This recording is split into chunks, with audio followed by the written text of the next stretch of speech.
Hello, and welcome to this week's Mortgage Broker Builder Show, the CEO1440 Show, where we talk about maximizing all 1,440 minutes in your day, day in, day out. Got a super special guest here, super excited. Young lady I met probably somewhere in the last 2 years via the LinkedIn interwebs. And she's a consultant, a creative problem solver, 20 plus year mortgage vet. I don't know, could be longer. I don't want to age her. She looks like a child, yet based on looking at her LinkedIn profile, she's probably older than I would even think. But she's been doing lending, leading, ops, implementation, all kinds of stuff. She's got a short solution because she's Liz Short and she likes to get shit done. So welcome to the show, Liz. How are you? I'm doing great, John. Thanks so much for having me today. I'm excited to have this conversation with you.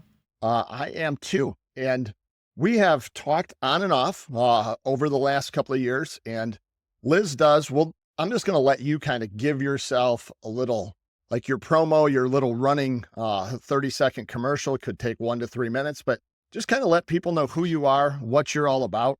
And if you don't follow Liz on LinkedIn or some of those places, you definitely should. She adds a lot of value if you're trying to get better inside of the mortgage space. So Liz, tell us a little bit about yourself. Absolutely. So I am CEO and co-founder of Short Solutions. We are a company that helps leaders and organizations optimize their people, their processes, and their technology. This can mean coming in and helping a technology implementation gone wrong. This can be helping source technology or helping people figure out how to live in this new world of technology integrations in our industry that really makes us do business differently. So my motto, like you said, is get shit done. I realized when I went out on my own, I can actually say that as a company motto. So I think there's people in the world that are out there and that are doers, and we are attracted to helping the doers get shit done. As you kind of alluded to, John, I've found success by building my community and connections on LinkedIn and really building a personal brand and building deeper connections through the power of video. And so I've had a lot of fun and success as someone who never did this before 2 or 3 years ago, dipping my toe into the waters of social media and especially on LinkedIn, and have really just built my business based on the success and relationships I've built there. I think it's awesome. And we do definitely live in a new space where you're doing a handshake over the internet. I met you for the first time in person. I think I met you and your husband at the NBA in Denver. And I felt like I knew you, right? You see people and you're like, I know this person. Or they look at you like, oh, she's a little celebrity over there. Look at little Miss Fancy Pants. So it is super cool and definitely a trend that your personal brand is the most important thing probably that you have today. And I know you really lean into that. It's a big focus of mine as well. You create a brand that becomes your billboard, what it is that you're selling. Just some things about Liz. I got this from her, which I just think is cool if you just want to understand a little bit about her. Here's the card I got. You can see it's handwritten with one of those fancy Sharpies that is like colored. Looks like the stamp was put on there themselves, like sealed. And then I got a little holiday card with actual handwriting on it. So just personal touch. It's how she operates based on what I know, and what I see online is actually what I see I get in person.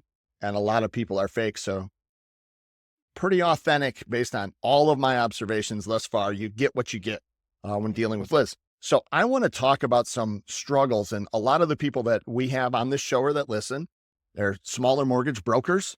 You may be 1 to 10 person mortgage shops, some smaller IMBs, and there might be some larger ones that have a need for what you do as well. But that's kind of the blueprint there. And I know you work on a lot of different implementations, different things like that. What is the biggest struggle that you're seeing today, without mentioning your clients or who it is, but what are some of the biggest struggles that you're seeing out there as somebody that's in the trenches helping people actually implement new technology, all the moving parts into their business? Well, how long do we have, John? No, I'm kidding.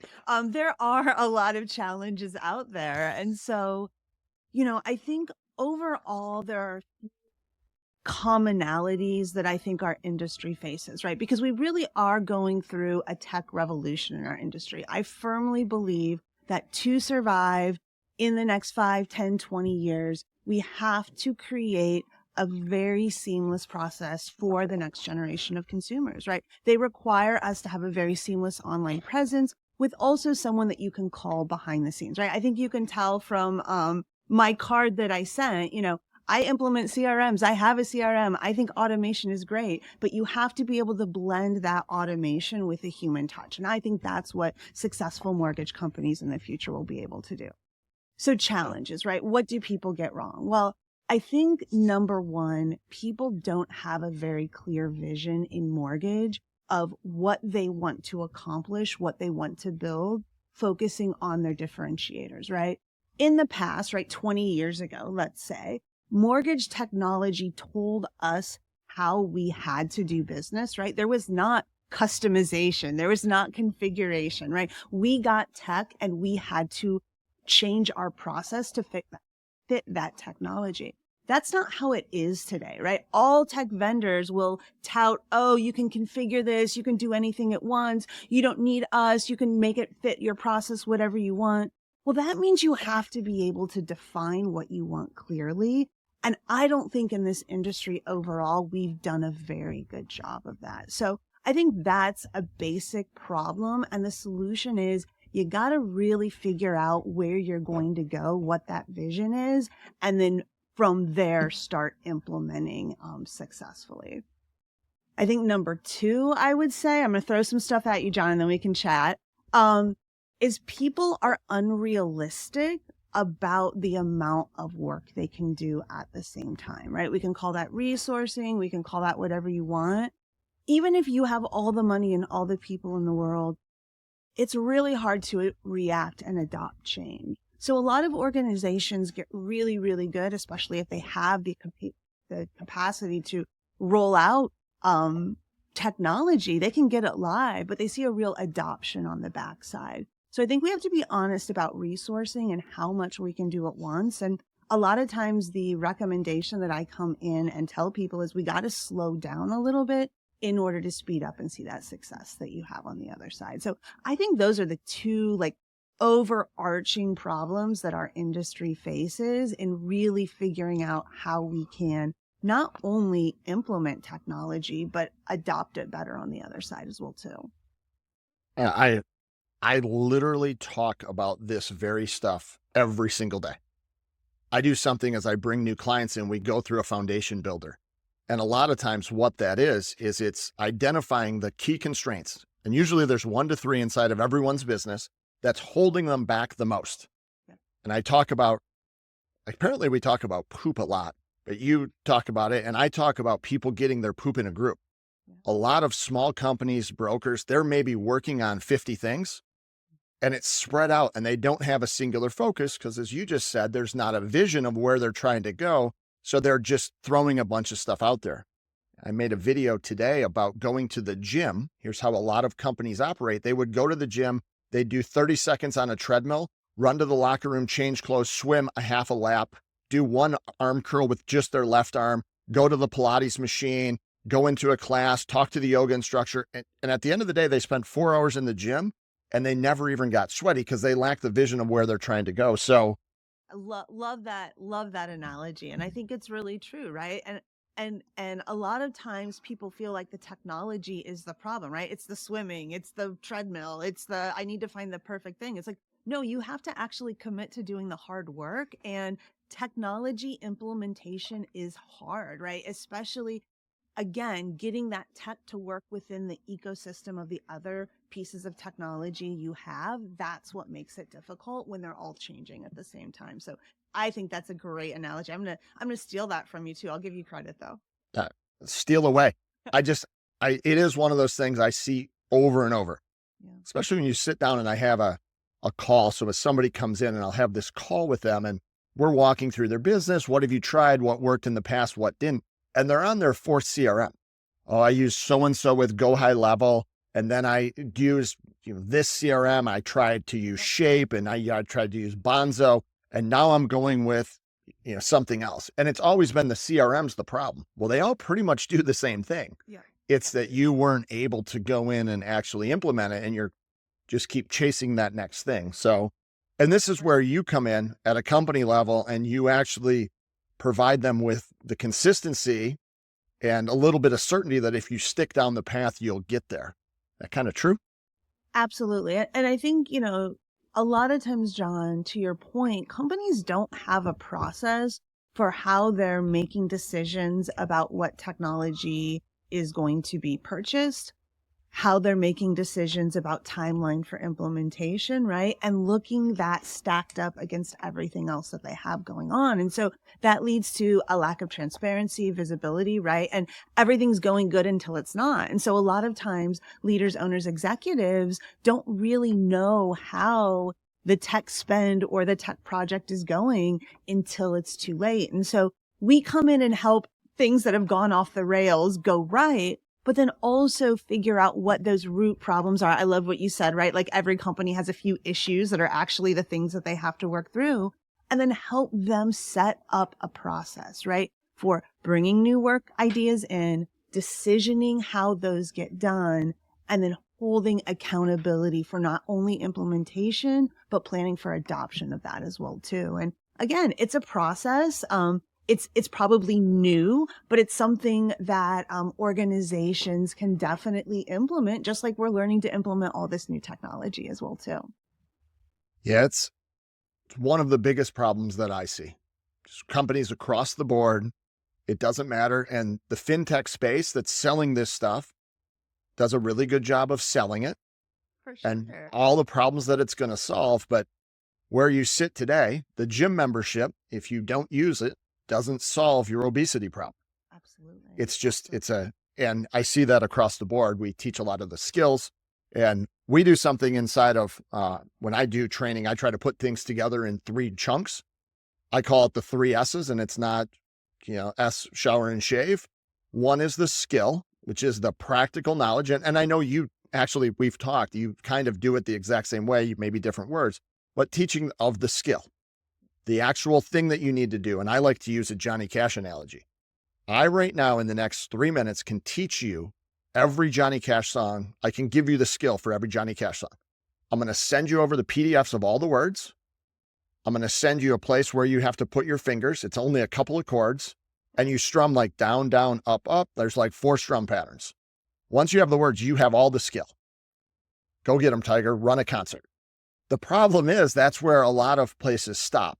And that's where someone like you comes in is you now have to have what I call is the sales portion. That's enough reps. You need to have practiced it enough times to where you know actually where to put your fingers. You've memorized the words. You can do those things. So now you can stand on the stage. And I won't, right? For me, I would say, thousands of screaming girls throwing stuff at me. Like you've got up on the stage and you can do it. So that's the sales portion. And then having systems there to ensure that accountability and those kind of things. And I know we share a lot of the same philosophies that when you come into a company, you have to hit all of those buckets. Otherwise, it won't stand on 2 of the 3 legs. So with that kind of in mind, so we talked about tech, hitting it from all these different approaches. What are some really hot products or something that you're getting a lot of questions about? Solutions that people think are going to solve a problem, whether it does or doesn't. I get a lot of questions about AI today. What should I do with AI? Well, I don't know. I mean, there's a million things that you could do with AI, and yes, it will help your business, but are you getting any repeat questions from your clients or people coming to you for problems they need solving? Absolutely. So I mean, AI for sure, people have questions about, right? And I think there's, we could have a whole different conversation on AI. I think it's great. I think there's a lot of uses and it's here to stay. And I think we all need to keep on the cutting edge of it outside of the mortgage industry. I also think as far as being within the mortgage industry, there are a lot of concerns, right? And so I would not be an early adopter first to market in a lot of new AI technologies until other folks kind of vetted those out, right? But I do think what I'm seeing a lot of is people really doing a few things. Getting back to basics, right? So you brought up CRMs. People are very serious about their CRMs again, right? And not just implementing, but getting value out of it, right? And we see this when markets are downturn. And I think, I'm a firm believer in CRMs. In fact, I come to a lot of organizations because their CRM isn't working the way they want it to. They think it's the wrong one. They want to get it set up in more detail. And so I think that is a real focus that a lot of people have. But I think bigger picture, what I'm really seeing outside of specific technology is organizations coming together and understanding that they actually have a technology stack and wanting to figure out, okay, I get now that I don't just have an LOS, a CRM, a doc vendor, right? I have a very complex group of technologies that are working together. Do I have the right things? How am I managing this? And how do I make sure as things change that they keep moving? And so I think what I advise my clients on is before you go out there and keep adding more tech, you really need to understand the technology that you have. Most people don't have all the features implemented, right? People get things live, and then as new features and functionality is rolled out, a lot of people don't get those implemented. And I understand. I used to manage a small broker shop, right? I get it. A lot of times you have 75 hats on. If you're scaling a new team or an organization, there's not a lot of time, but you have to figure out how you're focusing on what you're already paying for before you're slapping new technology on top of it. And, I tell my clients, if you're interested in AI, let's look at what products you already have that are rolling out some new features and how can we test those within your organization so you can kind of understand what that means and the limits and benefits to things like that. I think that's a great point. Understanding where you actually are coming from and figuring out where to go from there.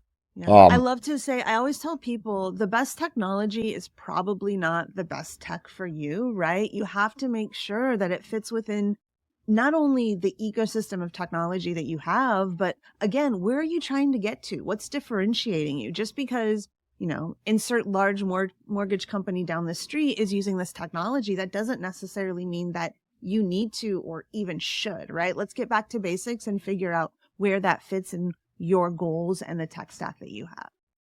Yeah. And another thing, you may have said it there, making sure that the tech that you have actually works together.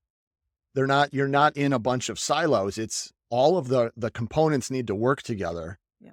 If you only have a metric tool set, it doesn't help you to get standard nuts and bolts. You may not even know that there's a difference. Do you know there's a difference between you have metric tools and then you have standard or American? Are you aware of this? Yes, I did know that. I did know that. Which is awesome.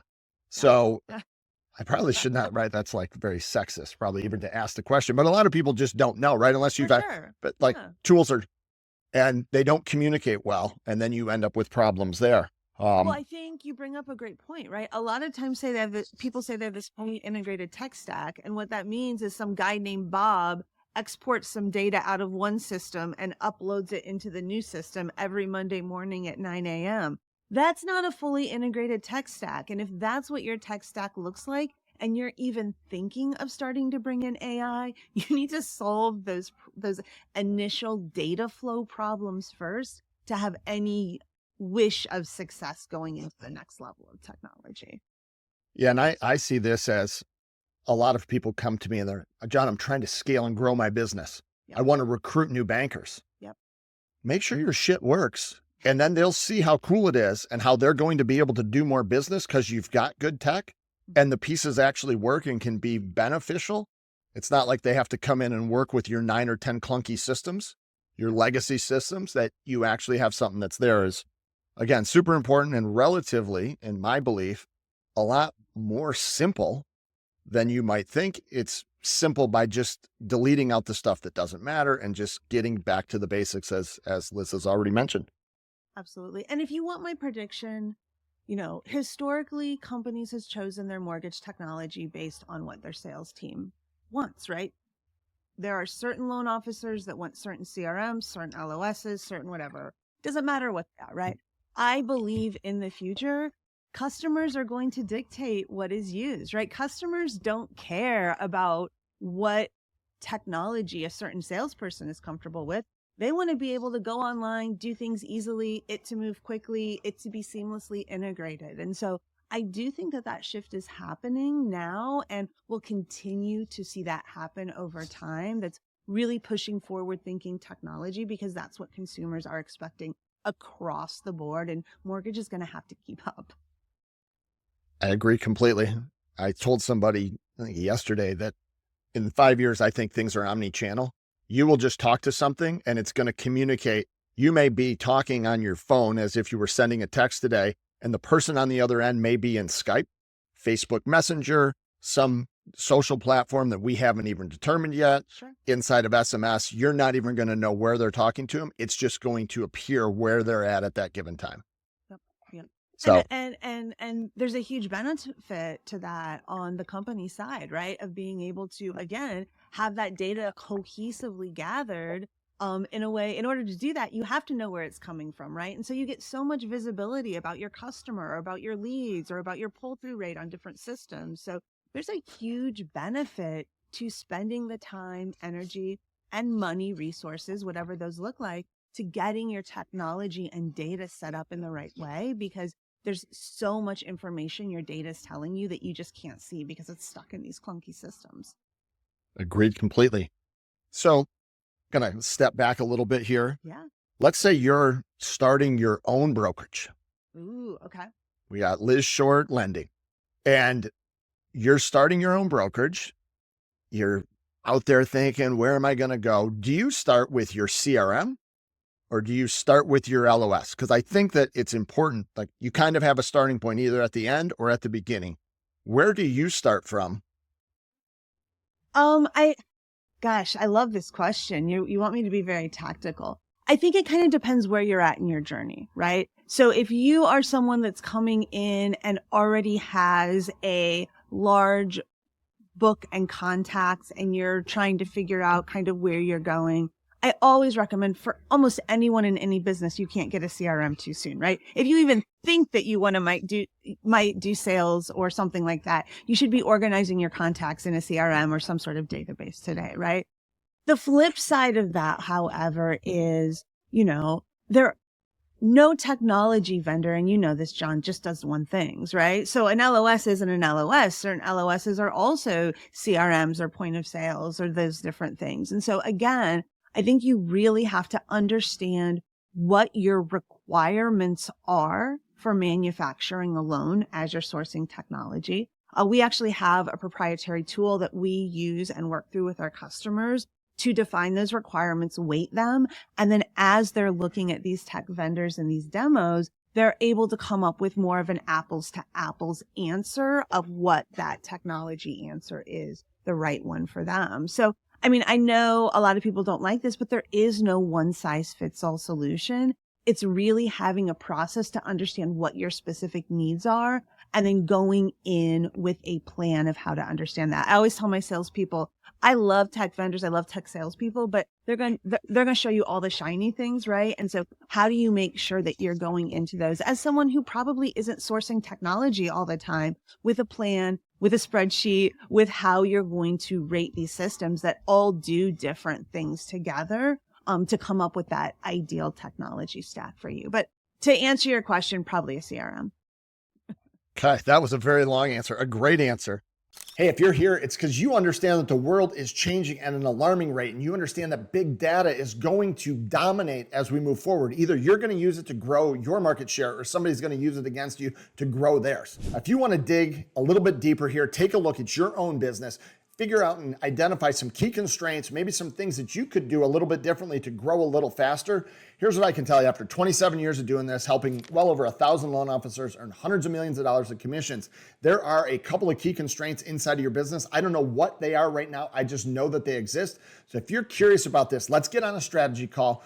Take 20, 30 minutes. You will walk away with 1 or 2 actionable items that you can do to do more business as you move forward. There'll be a link someplace here on the page. I look forward to personally meeting you. The reason that I bring that question up is I just met with some guys that started their brokerage, super smart sales guys. And right now they're a couple months into their game. They actually have 4 different POSs.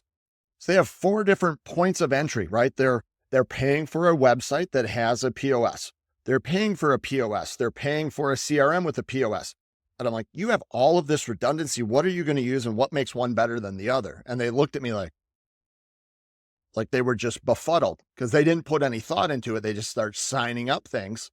So I thought that was a great question. And one more point to that, John, because that doesn't only happen at technology purchase, right? technology continues to roll out new features and functionality. So for example, I think I have 4 pieces of software that will allow me to do scheduling and booking appointments with my calendar, right? If I was paying for one of those when the other 3 rolled out, I should probably at least evaluate getting rid of one of them. So not only how do you make those decisions at the first time, and I mean, not early on to end up with 4 POSs, but how do you continually evaluate what the technology stack that you have done can do, and if you need to maybe get rid of something because you are paying for different things now that you weren't paying for previously too.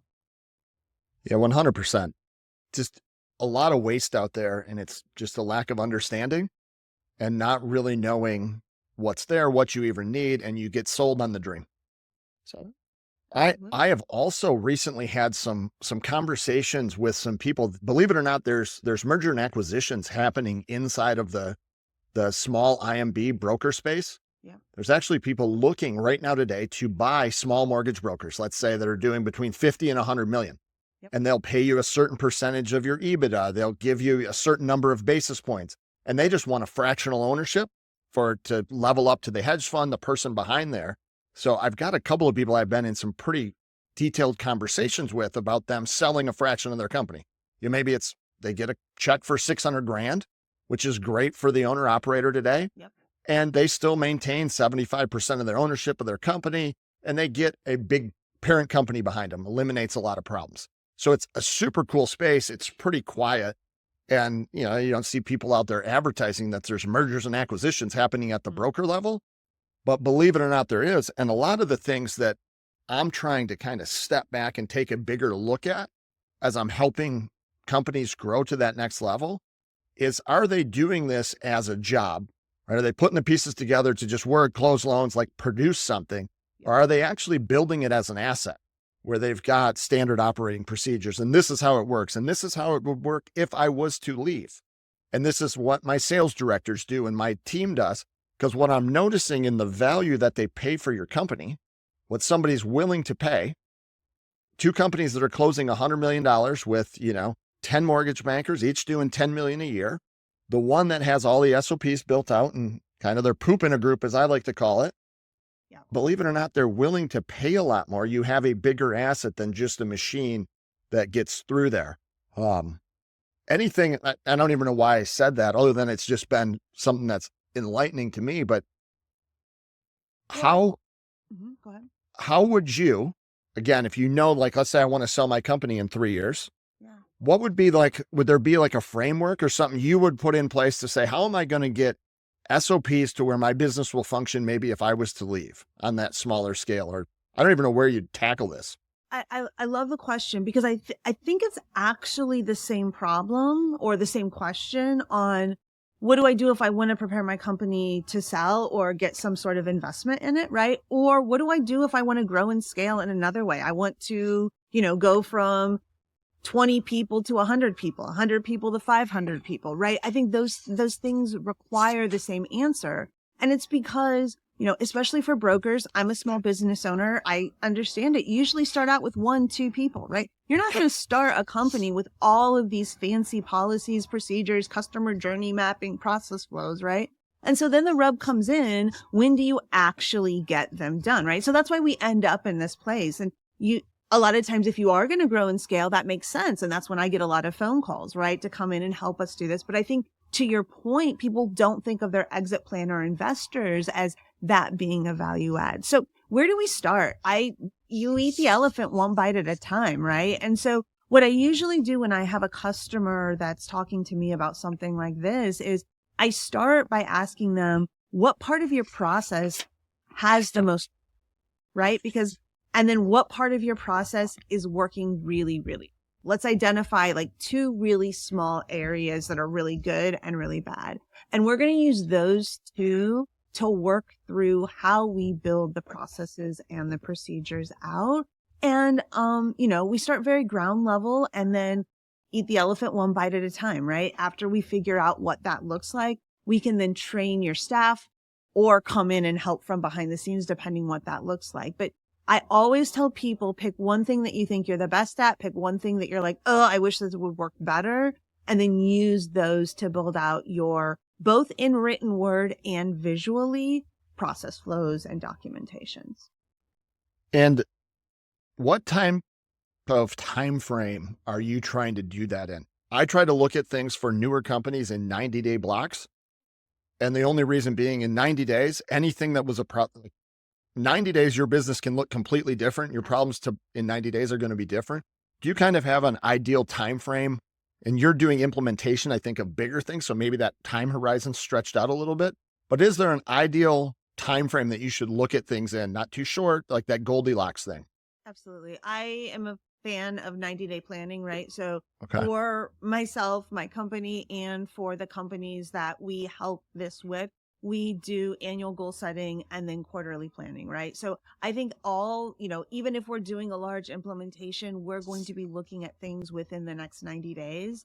Because as you said, things change very quickly in life, but definitely in our industry and definitely this year. And so coming in, and again, I think a lot of people fail at these things because they're like, we have to implement everything or we have to document everything. And it gets very overwhelming. Start small, figure out how far you can get in 90 days, break that down even into months and weeks with your team if you need to, and set some goals around that.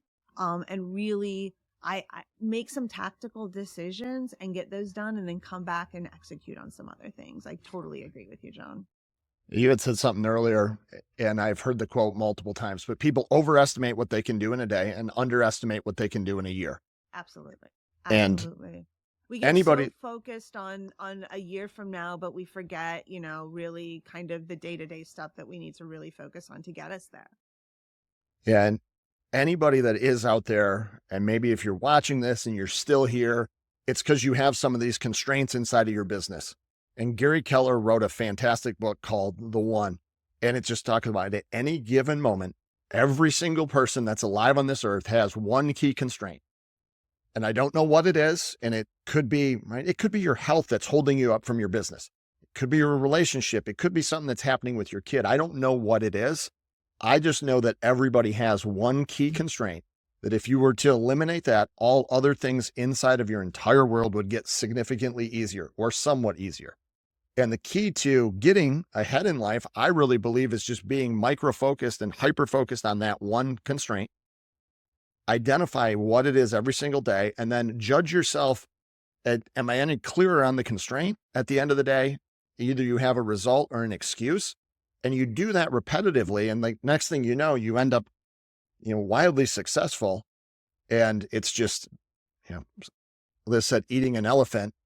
How do you eat an elephant? One bite at a time. I say that to my kids. They look at me like I'm an idiot, but, right. I'm closer to 100 than right. I get to say the dad joke. So Absolutely. it's all legal, but any other, kind of just really things, maybe questions you wish I would have asked, great books you're reading, like any insights that you could share with somebody that could help, somebody that's maybe out there a little bit frustrated with where they're at inside of their mortgage business, struggling, just uncertain. They're looking for a little bit of certainty. They're looking for somebody to say, yes, do this.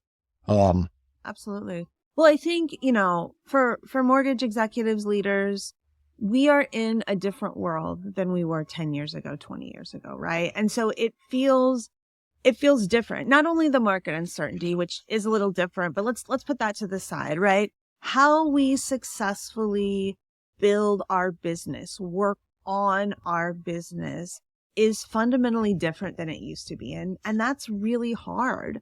But I think what the leaders who are doing, what the leaders are doing who are doing it successfully is they are leaning into understanding that you don't have to know everything, right, to lead through this change. And so when we're talking about tech or when we're talking about AI, right, you're not going to be an expert in all of these things, and you don't have to be. What you have to be good at doing is what, as a leader, you're already good at doing, which is finding people who are good at those things and empowering and allowing them to do that. And so who do you have? Do you have the right resources on your team? I know, especially if you're a small organization, that's hard, right?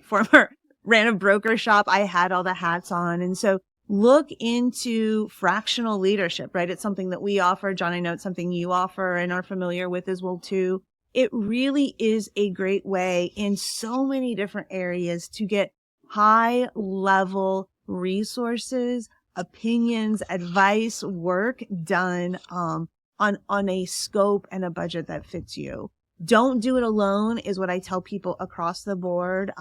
Figure out people who do the things and figure out how you can learn better from them is my advice to everyone, because you are now a manager, a leader, an owner who runs a technology company that does mortgages if you want to be around in 10, 20, 30 years. And to your point, if you want to sell, you have to get to a point where you're able to show that value in the processes and the people that you have. So if that is something that you are interested in getting help with, definitely I'm always here. I would love to have a conversation. And if we're not connected on LinkedIn, it's a fun place. I think it's pretty cool. Would love anyone over there to message me and connect with me as well too. I do original video content where I usually have a lot of pink going on twice a week. Leadership, getting shit done, a lot of topics that I'm passionate about. So we'd love to talk to folks over there too. Yeah, definitely check Liz out. We'll include it someplace in the show notes if you're watching this on YouTube or wherever it is. We'll get her links over, definitely LinkedIn. And I like to tell people today that you don't have to change. You don't have to do video. You don't have to embrace technology. You don't have to do any of these things.